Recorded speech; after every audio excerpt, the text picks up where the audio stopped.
We ready to go? Yes, sir.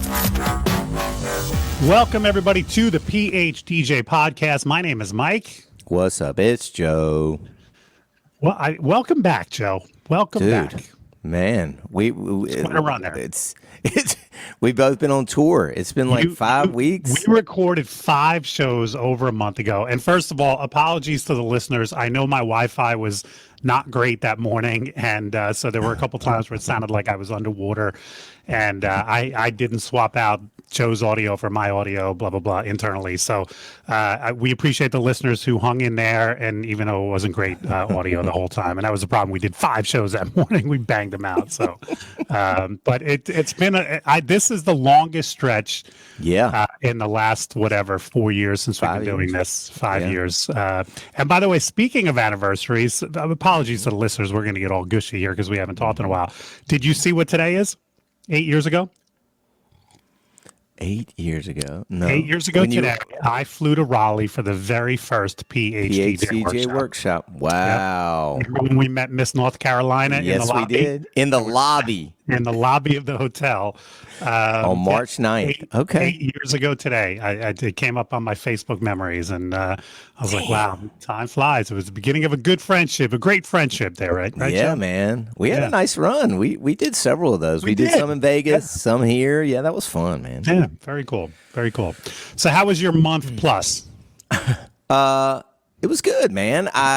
Vegas was cool. The Mobile Entertainment Expo, is that what it's called? Mobile Entertainment Experience, something like that. A lot of fun seeing, our people, Mike, our friends, our fans of the podcast, and people that have learned from us, people we've learned from. So I think it was just good to kind of reconnect. Vegas is always fun. It was extremely cold. I know that sounds weird, but I've never been there, and it was like legit. Like colder than back home for you? Like Raleigh had nicer weather in Vegas. Yes. That is odd. Yes. Yeah, it was very odd. Very odd. Didn't go outside much, therefore, but took some time, just hung out, saw some sights, did a little shopping. I would say the highlights for me, unfortunately or fortunately, were the parties. The Monday night party was outstanding. Every DJ killed. And then the Wednesday night kind of closing party, same place. It was kind of like almost like a theater in the South Point Hotel. But both of those were the highlights for me. Right. The parties. Right. I guess that's.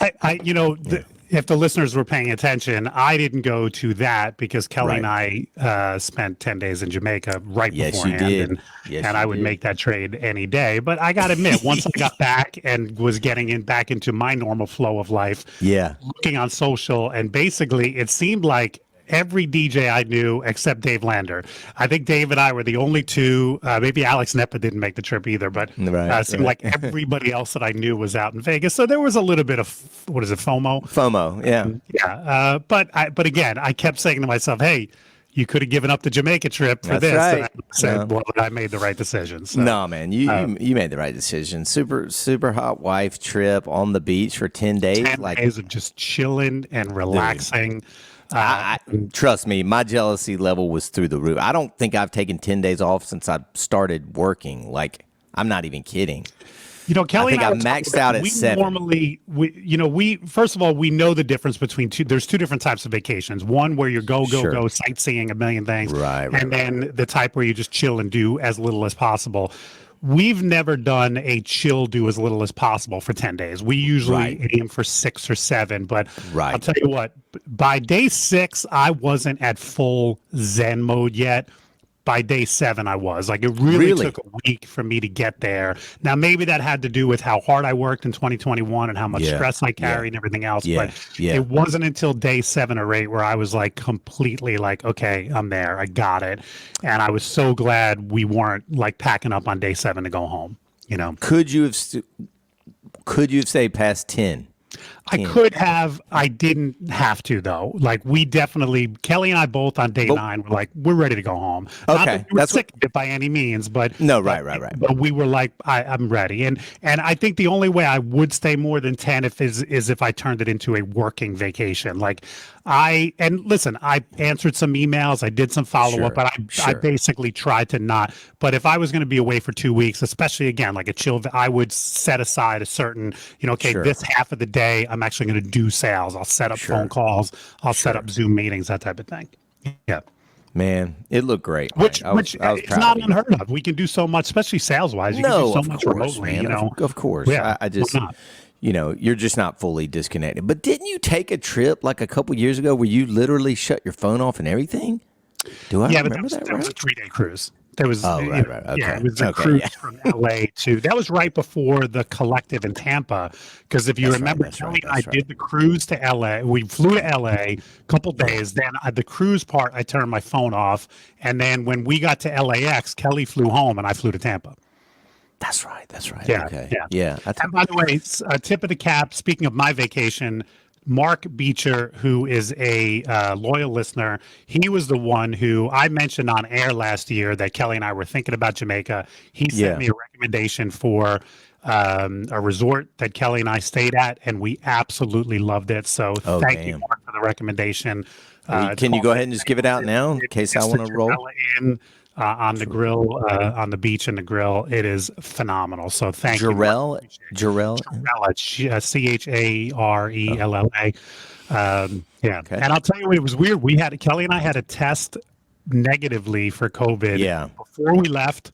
And then also the last day of vacation, we had to walk across the street, get our nose swabbed, and fortunately they both came back negative. I don't know what would have happened if we came back positive down there. I guess we would have had a couple days. To go to Mexico, so I was in Mexico last week for. Right, because you did Vegas and then Mexico. I did. I was home for like 4 days. 4 days. I hung out with the boys, and then went to Mexico for this digital marketing conference. And so I left on Tuesday, and Monday I took a test, but I didn't have to. I just wanted like a baseline instead of showing up down there. So I did the drive-through test here in Raleigh, was negative, but I did not need that to get into Mexico. And then the day before I left, so I left on Sunday, so on Saturday morning I took a test there at the hotel. They had a whole clinic set up because it was a 600-person conference. It was pretty big. And obviously tested negative and got back. But I was prepared, one, to make them test me again if I needed to get back. And then B, there's actually a rapid test that you can buy that's got like a proctor with it. So, the kit comes and it's literally says on the box, a COVID rapid test, do not open until you call this phone number. So I think you call in, a doctor watches you. Yeah, Kelly had, we actually got 2 of those in the mail. Yeah. And Donovan ate mine. So, oh, Jesus. I left mine out on the dining room table, but Kelly did that. Yeah. I mean, it was just like an emergency kind of backup thing, like to have this other potentially hopefully negative test so you can get back to the United. I heard 2 different conspiracy theories about getting tested in Jamaica. I heard one that people said, they give a lot of people positive tests because they want you to stay. Now you're staying. But I also heard somebody say, even if you're positive, they'll tell you you're negative because they want you the hell out of the country. I don't believe either one of them. I think that I happen to, maybe I'm naive, but I happen to think that doctors and medical people are on the up and up and aren't looking for controversy and scandal. God. But I heard both of those things. Wow. How do you sleep at night if you're doing that? Kelly and I came back negative. Yeah, you're back. We're negative, and we got back. Yeah. Well, man, welcome back. Welcome back, and welcome to. I mean, it's not like we've been gone for our listeners. We have been posting shows every week, but we are back live, and it's funny because 5 weeks ago we said we were pre-recording just in case anything happened, and a lot of shit has happened. I know we don't usually talk about world events, but man, our heart goes out to everybody in Ukraine, and it's just it's heart-wrenching to see. It's like, man, we're trying to get over one world catastrophe, and then this comes in, and I'm like, man. There was some meme the other day. It was like people under 30 have lived through a world war or whatever, a war, a pandemic. Something else happened. Yeah, and I know we always try to tie stuff like this into at least a little advice, and the only advice I can impart in situations like this is the news is depressing. It's been depressing for about 2 years. Don't look at the news when you're at a gig or before or on your way to a gig. Listen to music on your way to gigs. Try to block it out. I'm not trying to be I certainly don't live my life in denial. I stay on top of the news, I think, more than Joe does, but on a Saturday when I'm getting ready for a gig, I'm listening to music, not CNN. I don't want to I don't want to see the pictures of the bombed out buildings. I just need it blocked out of my head for 8 hours. Yep. Good tip there, Mike, for sure. Yeah. So what are we talking about today? Well, I pulled, as I usually do, a Facebook post that I thought was really interesting. I'm not going to say who it's from just because it is on a closed DJ group, DJ Idea Sharing. So this person did not necessarily post it publicly. But I thought the topic was interesting, Joe, and I thought for you, you're 50 now, right? You just turned 50? Yeah, I did. So I thought two 50-year-old dudes talking about this might show our generation difference here. I don't know how old the poster, the person who posted this he's is. Like mid-30s. Okay, so a generation younger than for sure, a generation, full generation. He writes, "Don't get me wrong, new leads are great, but does anyone else find it annoying when a lead calls the number on Google instead of just filling out the contact form? I feel the people who do that never actually book. I also hate talking on the phone, unprompted. Ugh, LOL."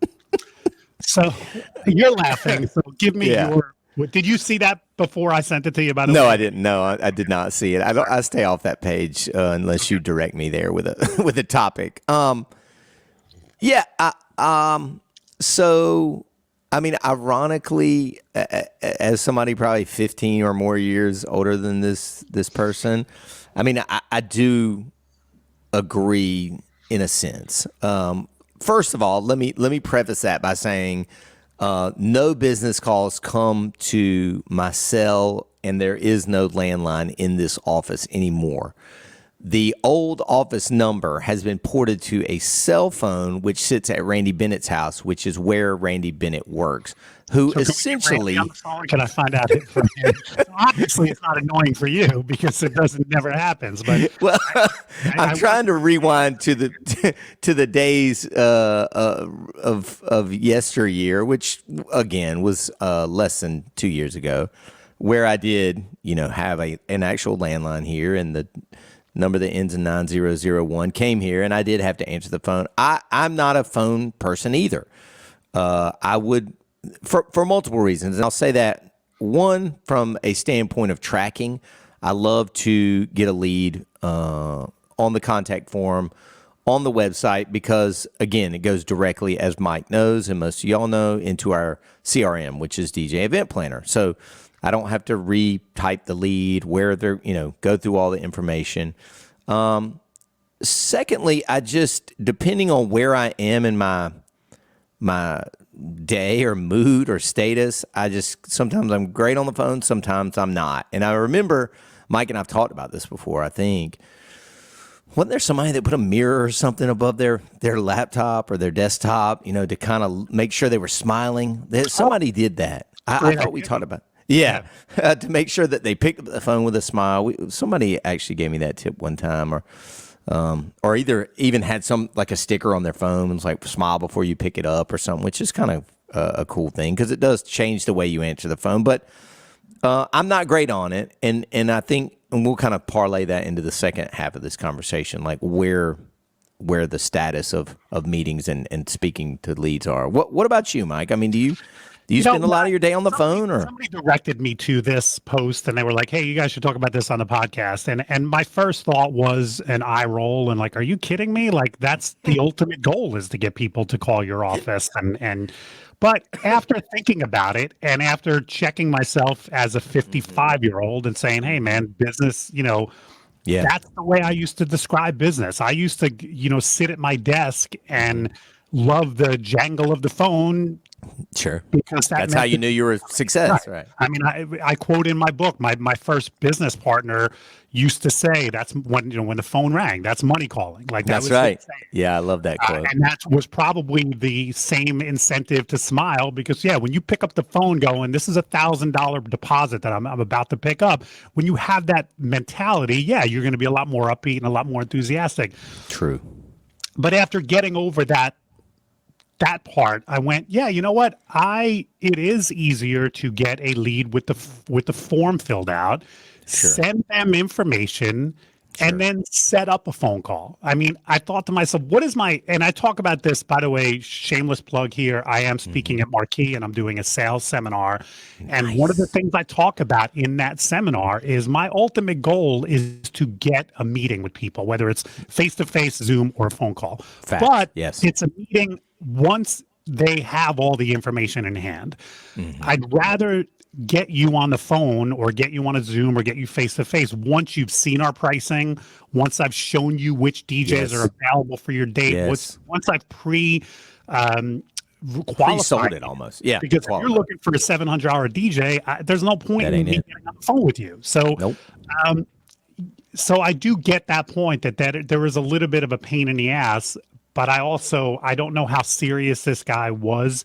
There's 92 comments on. He's serious. Well, I mean, the one thing I would advise him then is to lose that attitude because it's really difficult to have that attitude but not let it show on the phone. And no matter how people contact you, whether it's filling out your contact form, sending you a text message, or God forbid, calling you, it's still a lead. And as he says in the beginning, a lead is a lead. Yes, but it's hard to embrace a phone call if your attitude is, Jesus, I can't believe these people are calling me. No, right. I know this dude well.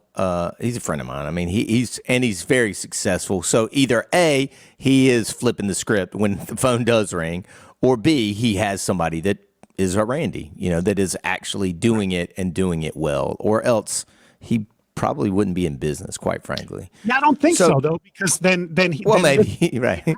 Just like incoming phone calls are no longer a hassle to you, Joe, because they don't get phone.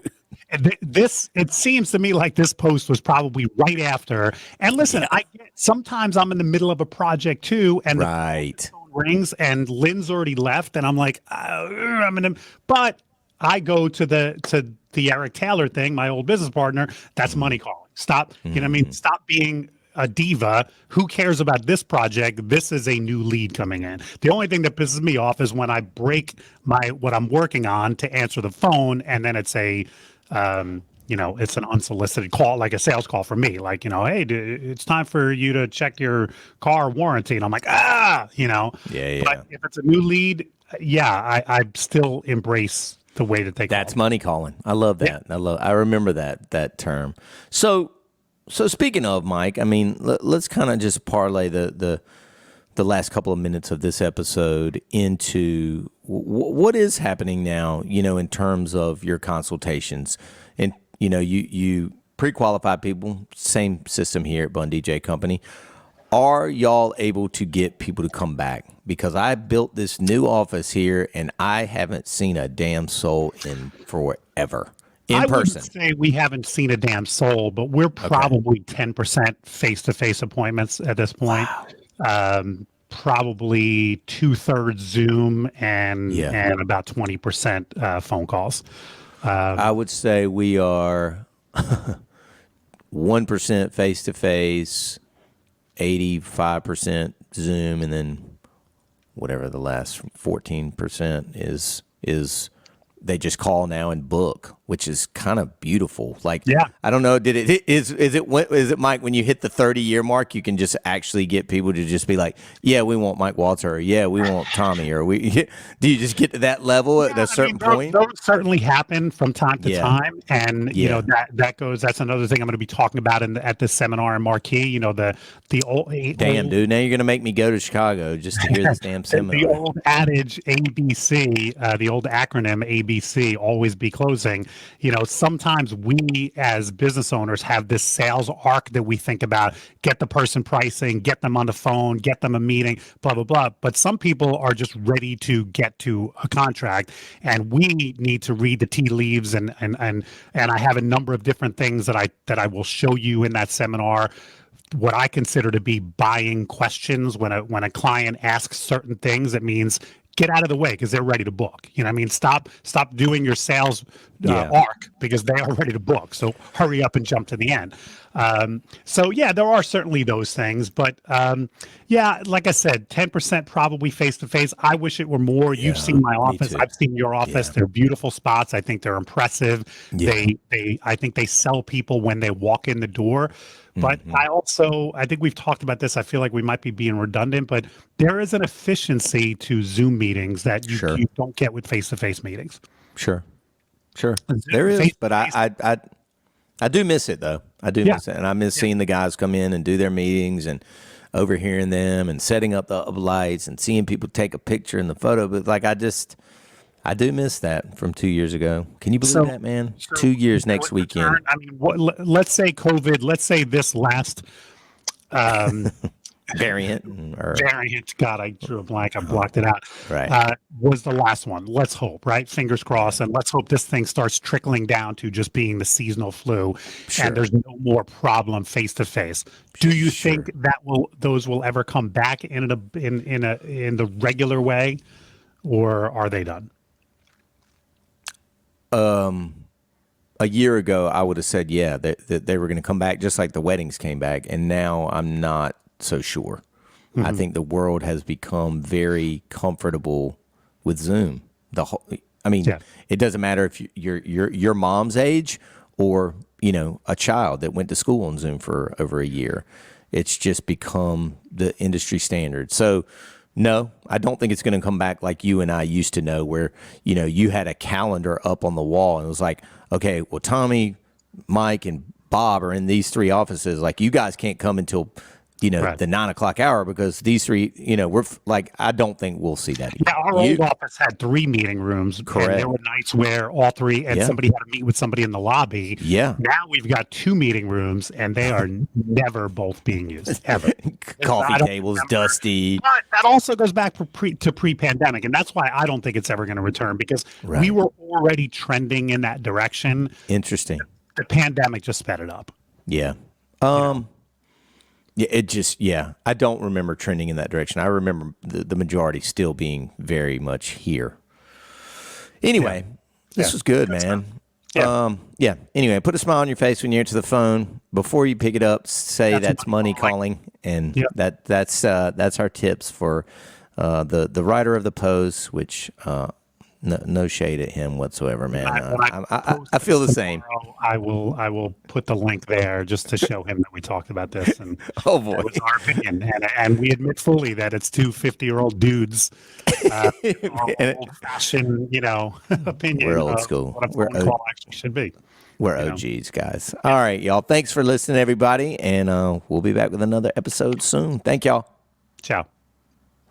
All right, Mike, I'm going to hit end on this, and I'll send you another link. I'm going to grab a water real quick. Yeah. All right.